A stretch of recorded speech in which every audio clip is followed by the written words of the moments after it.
Hey kids, Uncle Asia here, and I know that you're at that age right now where you're starting to ask questions like, where do baby radios come from? Well, the way it works is when two adult radios fall in love, they will usually get together, go into a room, consensually, to express that love. I'm a bad boy. And after about 30 seconds of expressing that love, 9 months later, a brand new baby radio is born that has all the best qualities of mommy and daddy. The Midland GXT67Pro, combining the power of a radio unit with the portability of a handheld.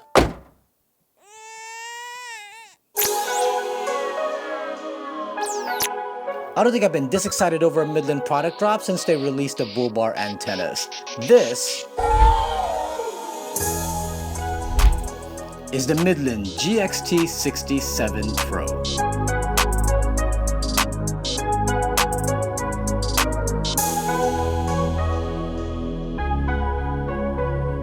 Now let me just say that since working with Midland, I have definitely learned a lot about radio communications. Way more than I knew when I installed my very first Midland radio in the Jeep a couple of years ago.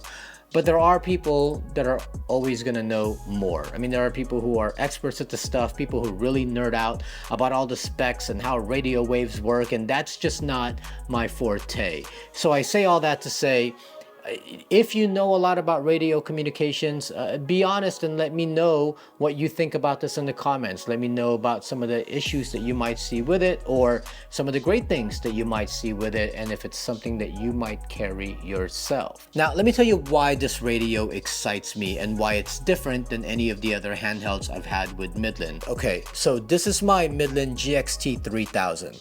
This is a handheld GMRS radio that's great for when we hit the trails and we're spotting each other, or when we go on hikes. Now this has both FRS and GMRS channels. FRS being family radio service. It's kind of like the regular walkies that you give your kids to play with, but it has GMRS channels as well. GMRS gives you a lot more power than FRS channels, but because this still has the FRS channels in it, you're still gonna have like a fixed antenna, because you're not supposed to have like a detachable antenna when it comes to like FRS channels. The power on this is decent when you're hitting the trails again, or when you're hiking. It's great for that, but you can't necessarily like hit repeater channels or go any further. So that's where the limitation of these kind of handhelds come into play. Now this is the handheld that gets plugged into my Midland MXT575 that's in the Jeep. That has a longer antenna, a lot more range. You can hit repeaters with it. You can change out the antenna to something more powerful because it is a plugged-in unit. The downside though is that you can't take it out of the vehicle. It stays in the vehicle, so you can't use this for hikes. So now imagine taking the power of a plugged-in unit and the portability of a handheld unit and kind of combining them together, and that's where you get the Midland GXT67Pro. Portable, take it anywhere, and it's powerful. I mean, it's not going to be as powerful as a plugged-in unit still. I mean, these are 50 watts of power, but what you are going to get, you're going to get up to 5 watts of power, which that doesn't sound like a lot, but compare that to this, where the max on this is 1.5 watts for the GMRS channels and 0.5 watts for like the FRS channels. Getting 5 watts out of a handheld right now is the maximum allowed by law on a handheld GMRS radio, so that is pretty damn significant. This also has a ton of channels. You're getting 22 GMRS channels plus 142 privacy codes, 28 Midland preset channels, 8 repeater channels, and 10 NOAA weather channels. It is still gonna have your fixed antenna on here, which a lot of people tend to get like the Baofeng ham radios because it does have a detachable antenna. It's a ham radio. They will program that to have GMRS channels. Now I do know people who do that, but this is my disclaimer to let you know that that is against the law and against FCC regulations. Now you can argue that no one really comes after you if you do things like that, fine. But I want to always stay within guidelines. Radio communications is not that serious to me to where I really want to alter my radios to do what it is that I I want it to do. So I kind of just rely on the companies who produce these products and make sure that they're already in regulation and that I can use them without any problems, which is why this really excites me. Now, where this really shines, this is really great for emergencies. Like, you can use this for emergency purposes, right? Like, you can listen to weather channels and things like that, but the range on this is pretty limited. And there are repeater channels on here as well, but it gets a little difficult to find them and trying to tap into a repeater. Well, that's why they created this. We live in an area, for example, that has hurricanes, and my wife works in the hospital, so she has to go to work regardless if there's a hurricane that's coming. And there have been times in the past where she's at work and I'm hunkered down somewhere, the hurricane passes, she has to drive home, the grid is down, and there's no way for me to get in touch with her. Well, having this, because this is meant for hitting repeaters and things like that, we can now hopefully connect to each other no matter how far she is, and I'll be able to talk to her and make sure that she's okay as she's trying to get home. And this is why I really like this, because this is almost like having a really strong ham radio without you needing to know how to use a ham radio or even having to get your ham radio license, because you do have to take a test for that.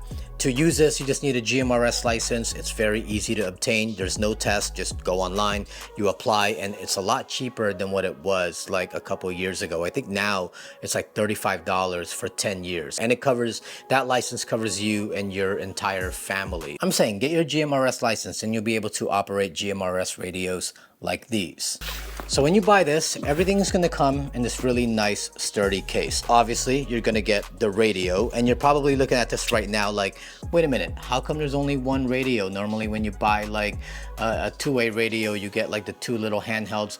Well, again, this is powerful. This is basically your own personal handheld, the one that you use to hit repeaters with, the one that you use for emergencies, the one that you use to listen to the radio channels with. And to be honest, in all the times that I've gotten like handheld radios like this where you get a pair, like that's great if you're, again, you're gonna go out with someone and you want to be able to communicate to each other, then you buy something that has like a pair. But I don't know how many times I've gone trail riding or overlanding with, you know, a group of guys, and I've never needed two. I've only needed one for spotting, and then I keep the other one as a backup in case this one dies. Well, this is basically now yours. So when you hit the trails with other people and they have GMRS, well, this is the one that you can use. This is yours. You also do get your home charger, and you can kind of just mount it up and leave it like that and let it charge that way. Outside of this though, here's the really cool thing about this that I know a lot of you are gonna love. So for those of you that have handhelds like this, sometimes it is good that you have two, because when one dies then you just bust out the other one, right? But then when both dies, then you kind of have to wait till you get to camp and pull out the little dock and then put these on the dock and let them charge up. Well, this has a new feature. It comes with your 12-volt adapter charger here. So while you're in the vehicle, you can dock it and let it continue to stay charged up, and then basically use it just like this too. Continue to keep it plugged in. You can't do that with this. Just goes into the dock, and when the battery dies, you got to put it back in the dock. And this, you can continue to talk while this is plugged into your vehicle, and you're not going to run out of battery. That in and of itself is what makes this really awesome for emergencies, for trail riding, for basically one and done. It's all right here. Now, another cool feature is this in the back. Remember the old Nokia phones or we used to like run back in the day?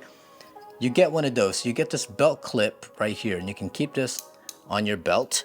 And then this, basically the way this goes on is comes in like this, and it locks into place. So you have that right there, and then when you want to take it out, you just twist and it comes right out. Put it back in, locks back in. So you can keep this on here.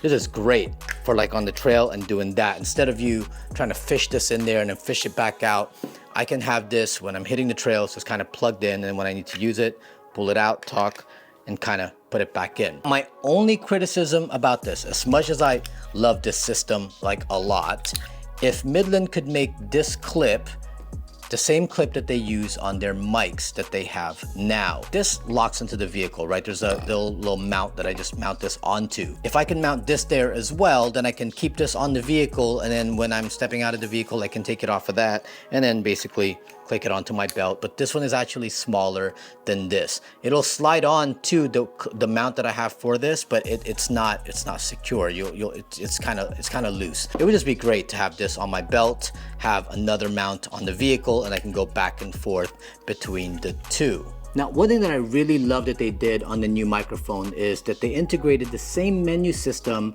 as they had on the MX MC01. I did a whole review on this, and I absolutely love the menu on these things because it's so easy to navigate. You know, the problem is when you get like radios like this, and it's not just Midland, but mostly any walkies that you get out there. Like if you go to the menu, you get a bunch of like different, I don't know, initials. Like this one says 9R, you have BP, you have RB, CA. For you to figure out what any of those mean, you kind of have to pull out your user guide and look it up. And then you get lost in like submenus and all that. No more. Large bold numbers, you'll see exactly what channel you're on. But when you go to menu, now you get like this drop down of everything. So you have like group mode, repeater, and you kind of just can scroll down through all the menus and it's typed out. I can go right down to over here to radio options, click menu on that, and then I can choose the different modes that there is, and then I can go to here, screen color. If I choose that, I can just toggle through the different colors that this thing has, and then press the side button here to escape the menu, and you're back to the main menu. So much easier to kind of hit your settings and get it to the way you want it. So let's go through the specs. I'll give you just some of the highlights. Admittedly, I don't know a lot about this radio yet because it's brand new. It just came out, and what everyone else is seeing is pretty much the same thing I'm seeing. But we talked about the different channels already. You get 22 GMRS channels, 28 Midland preset channels, 8 repeater channels, and 10 weather channels. You also have group mode. This allows you to basically set a group ID for you and a group of people, and you can communicate that way without getting any outside interference. You get repeater operation. Hitting repeaters with this is a lot easier. You just go to the menu, literally go to the menu, and you'll already see an option here for repeater. The second item on the menu already says repeater, so you can go right to that. You can set privacy codes. It's something I've never used, but for those of you that like to set privacy codes, you can definitely do that. You have transmit power. You can basically choose from 3 different power levels on each of the channels: 1 to 7, 15 to 33, 38 to 50, and repeater 15 to 22. You cannot change the power levels from channels 8 to 14 and 34 to 37 because those are limited to low power by FCC rules. I will say that when we're on the trail, having the highest power is not always the best, right? Because you're in such close proximity to one another that you don't need to be transmitting at 5 watts. If you're transmitting at higher power, then the more, 1, your battery is gonna die faster, and 2, you're gonna get more interference from other people that might be on the trail or people who are doing work like somewhere nearby. So sometimes it's good to go to the lower powered channels when you're in such close proximity to each other so that you're only hearing each other. So that's just a quick little hack tip type of thing. You also get silent operation so that you're not getting like the beeps every single time. There's also vibrate alert on this, which we don't have on the other one. So if you want the tone, but you don't want to hear the sound, but you want it to vibrate. And there's also whisper mode. You can talk and in a lower voice, but it'll still transmit higher on the other end, right? So if you're in a place where you don't want to, you don't want to be heard too much, you can kind of whisper, but on the other end, it's going to get amplified so they can hear you better. There's also microphone noise cancellation, which also this one has, and the noise cancellation has been awesome. It's been great to turn it on, and basically you're going to get rid of all that outside interference that you might be getting over the radio. There's also VOX. VOX is basically if you don't want to keep pressing the button, every time you talk, it will transmit. I don't like to use that because I might be talking about stuff that I don't want other people to hear in the vehicle, right? So I usually turn that off. But for those of you that you're out all the time and you're communicating all the time and you don't want to have to keep pressing the button, you can activate VOX and basically just talk into the radio and it'll transmit without you having to press a button. There's also something new called Dual Watch Pro, which allows you to scan 2 channels for activity. One channel will be used as a primary channel and then one channel will be used as a secondary channel. The display will show the primary channel while actively scanning and will display the active channel when scan is stopped for activity. So like if you're on one channel, but let's say, you know, you're not getting any activity on there, it'll scan for other ones so you can go on that. I don't know much about that. Maybe some of you can clarify a little bit more. I guess it's great if you're searching for someone to talk to. It can kind of scan and find, you know, where there's activity on a particular channel. So maybe that might be cool for some of y'all, but on the trail is probably not something we're going to use. So my wife is leaving and I want to test out the range on the new Midland GXT67Pro. I'm going to be on the handheld unit. My wife is going to be in the 4Runner. And in the 4Runner, we have the Midland MXT575 GMRS radio with the 3 dB bull bar antenna. It's a pretty hefty system, 50 watts of power, all that good stuff. And I want to see just how far this can continue to reach her. Now, to be honest, I don't have super high expectations for this. I mean, it is still a handheld. It still has the fixed antenna. We're not hitting repeaters, which is what this is really known for. And we also live in an area that has, you know, a lot of buildings and trees and a lot of things in the way that prevents us from having clear line of sight. It does have slightly higher power than your regular GMRS radio that you use on the trail. This is more for your like emergency or hitting repeaters. But from radio to radio, from this to the vehicle, it's probably going to be really comparable. This might give me a little bit more range though, just because of that slightly higher power output. But we'll find that out right now. All right, so she's leaving. I'm going to track her on Find My on my iPhone. And that way we'll see how far she is and we'll check in every time. Let me know if you can hear me. Yeah, go the other way. So she's actually going in another direction where we don't have as many buildings and trees. So hopefully that'll give us even better range. All right, you can still hear me outside of the neighborhood, right? Yes, sir. Sounds good, sounds clear. All right, so she's about half a mile away. I'm coming up to the high rise. All right, so she's coming up to about a mile. Still hear me? Yeah, I can still hear you. Still sounds clear. Oh, yeah, just past the high rise. All right, so you're about a mile and a half, I'm guessing? Starting to get more static. You're getting static? I can still hear you, though. Trying to make out what. Yeah, it's just static now. Oh, I'm not getting static over here. Yeah, static. Okay, you're about 2 miles. All right, I heard you there.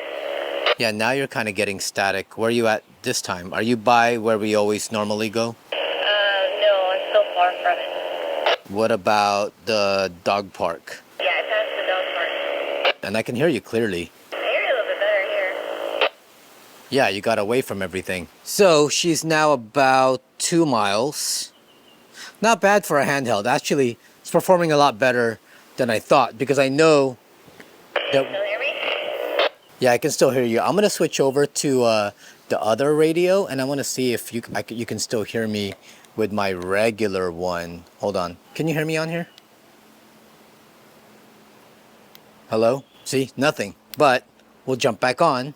Static. Yeah, I couldn't hear you with the other GXT3000. I'm at the park where we normally go. Oh, good. You're about 3... I'm seeing you're like 3 miles now. That's pretty good. Can you still hear me? Hello? May have lost her. Check 1, 2. Can you hear me? 3 miles. Not bad for a handheld. And I know you might say, 3 miles? That's it? Well, considering that I couldn't even get a mile and a half with one of these, being able to get 3 miles with this is pretty awesome when you're hitting trails, considering that we're not even hitting repeaters. I'm sure if my wife went out and we both connected to a repeater, I'll be able to talk to her even when she's further away. But 3 miles radio to radio from the GXT67Pro to the Midland MXT575 that's in the 4Runner with a 3 dB antenna. 3 miles is not bad. When you're shopping for handhelds, right, you're gonna see not just Midland, but any other company, they'll boast like, We get 50 miles of coverage with this. Well, remember that when they advertise those things, they test these under the most optimal conditions, like clear line of sight, no obtrusions. Yeah, you're probably going to get what they say it's going to get. But we live in the real world, and we know that that's not always going to be the case. There's going to be trees, there's going to be buildings, there's going to be a lot of things that can interfere with radio communication. So always kind of take that with a grain of salt. But this has definitely become my favorite handheld radio from Midland. Like, it feels like it's mine, right? Like, this is my radio. No one else touch it. No one else use it. I'm not handing this out to anyone else. You know, when you buy these, you know, you get like a pair and you kind of hand them out to people and you use it to communicate in short distances. You even give it to your kids.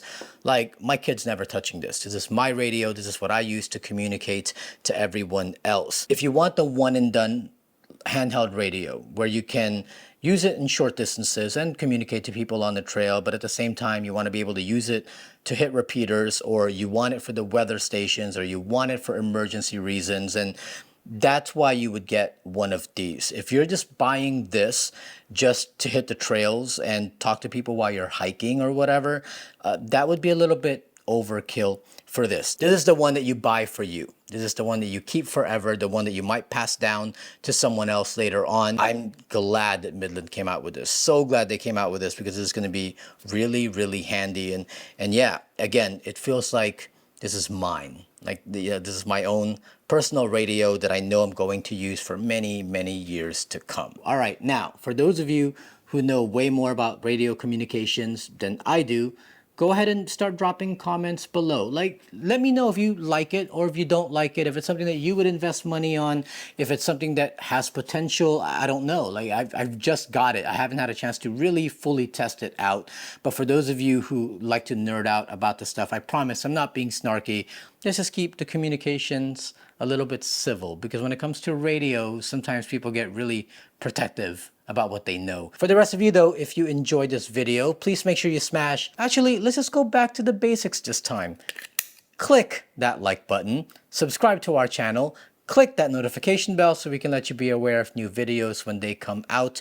And if it moves you, support us on Patreon. It gives you access to all of our videos before everyone else and gives you access to our live streams when we do them. And as always, don't forget to follow us on Instagram at Baptism Overland. My name is Asia Sampson, and I will see you next time.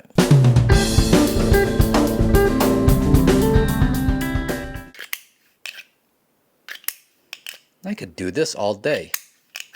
It's like a fidget factor to it.